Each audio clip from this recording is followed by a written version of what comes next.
તો સ્વાગત છે આપનું ફરી એક નવા વિડીયોની અંદર। હું છું તમારો દોસ્ત મોન્ટુ યોગી।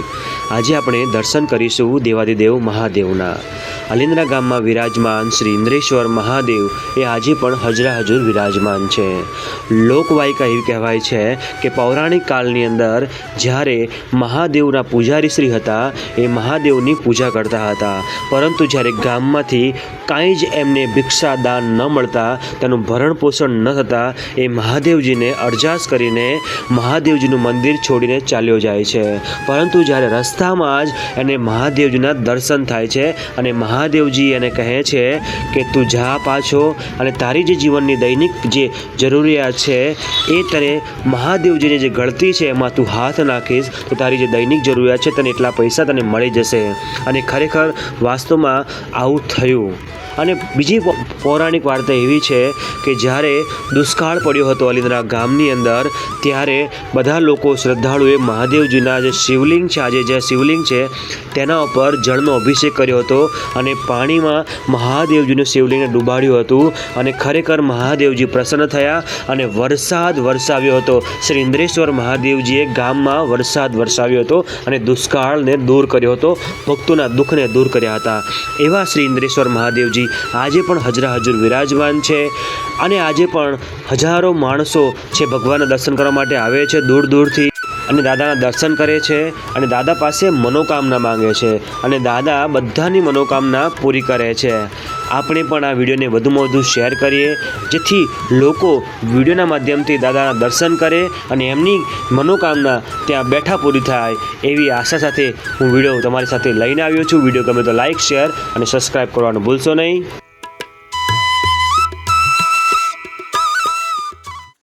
નમસ્કાર દોસ્તો, આજે આપણે આવી ગયા છે ઇન્દ્રેશ્વર મહાદેવ મંદિર ખાતે, જે અલિન્દ્રા ગામમાં વિરાજમાન છે।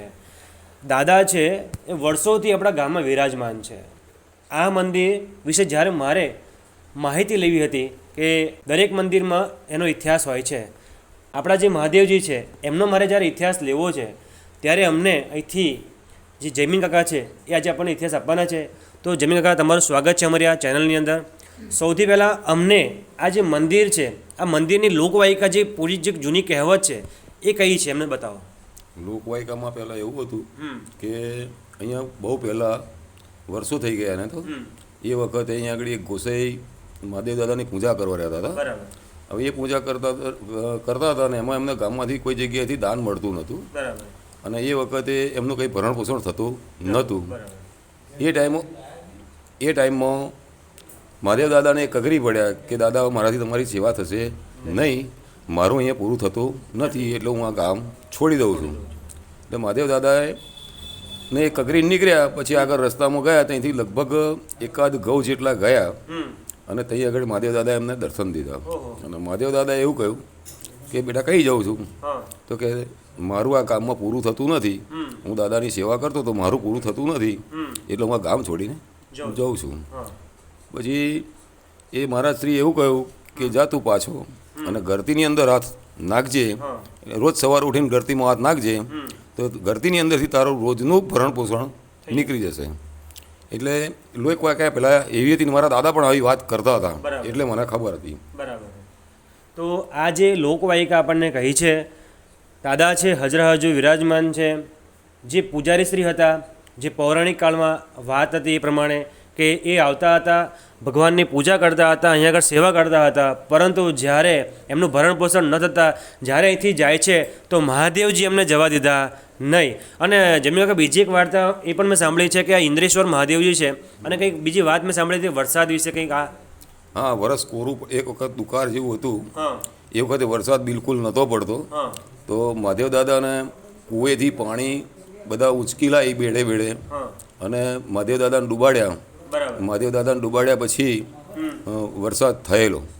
હા, કે એવી લોકવાયકા છે કે આજુબાજુના એ સમયમાં દુષ્કાળ જેવો પરિસ્થિતિ થઈ ગયેલી હતી અને દુષ્કાળ હોવાના કારણે આસપાસ ગામમાં વરસાદ નહોતો પડ્યો, પરંતુ અહીંયા આગળ ગામમાં મહાદેવ દાદાને જ્યાં દેખાય છે પગથિયા સુધી પાણી ભરવામાં આવ્યું હતું કૂવામાંથી લાવીને। અમારા ગામની ભાગોળે જે કૂવો છે, મીઠો કૂવો છે, અહીં સુધી પાણી ભરેલું હતું, આ કહેવાય છે અહીં સુધી પાણી ભર્યું હતું, અને પછી મહાદેવજી પ્રસન્ન થઈને આ ગામમાં વરસાદ કરી હતી.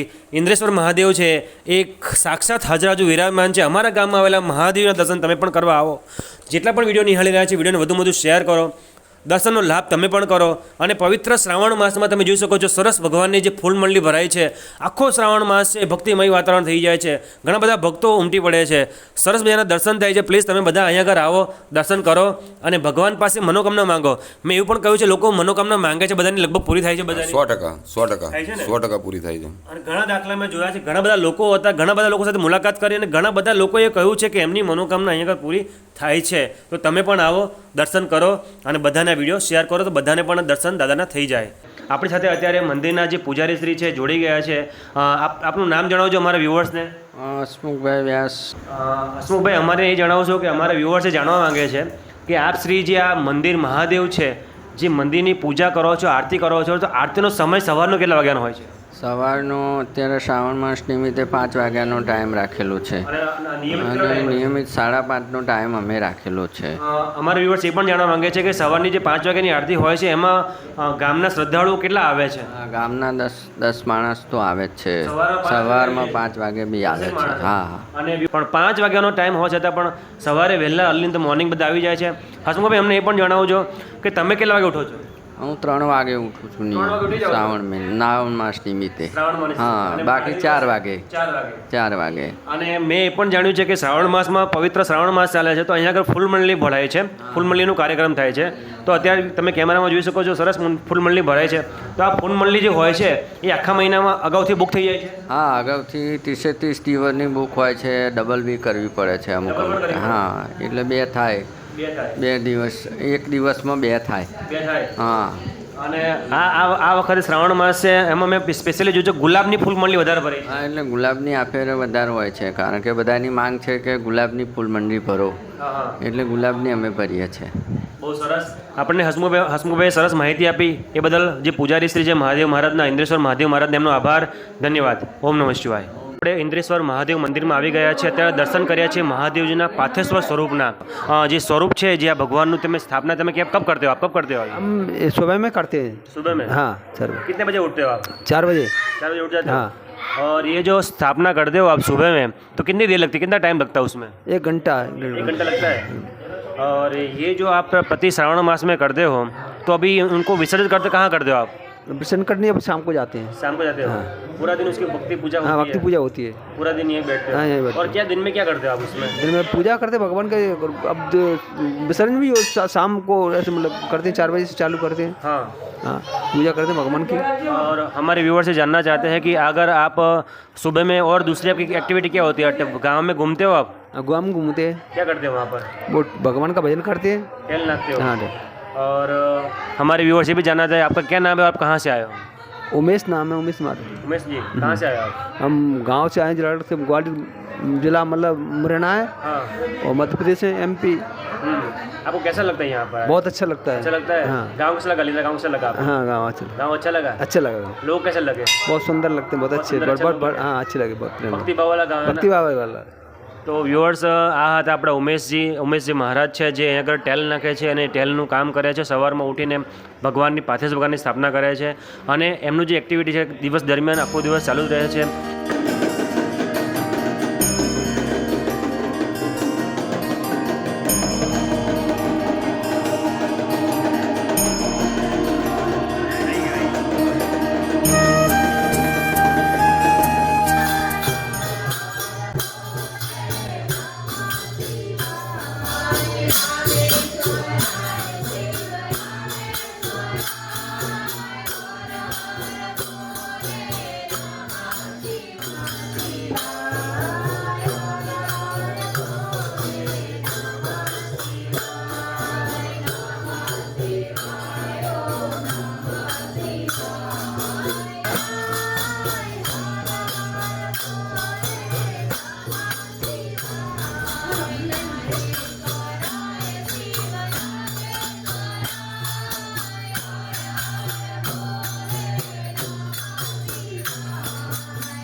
તમે દર્શક મિત્રો અત્યારે તમે નિહાળી રહ્યા છો, આપણી સાથે જોડાઈ ગયા છે કાકા છે, મહાદેવ મંદિરમાં નિયમિત આવે છે.